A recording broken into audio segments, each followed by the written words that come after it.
Picture up. Here we go. Action. I had a dream. Indonesia. That's where we'll find the gold. Kenny Wells is a great big dreamer. When you meet him, he's at the bottom of the barrel, took over his father's company, he's run it into the ground.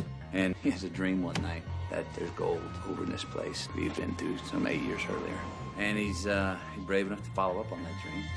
Kenny remembers meeting a guy, Mike Acosta, a geologist, who struck it big with a copper strike a few years back.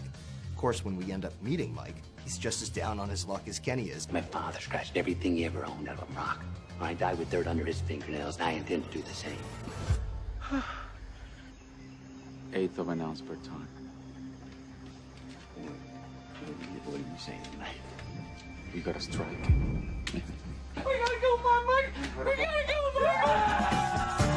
Yeah, for better or worse, the ride had begun. And what a ride. After your dream comes true, after you strike gold, what comes next? This is Brian Wolf in New York. You know, Wall Street, those guys are like looking at you, literally like you're bait fish that's come along, and they're just gonna carve you up. I'd like you both to consider bringing on a strategic partner. They're saying one thing, and behind your back, they're planning something completely different. You see these hands, Brian? These are my father's hands. I've scratched and clawed through the hot earth with these hands, and I will bury you with these hands. I think this is a story that is the American dream. You know, Kenny goes through hell, They can just steal it away.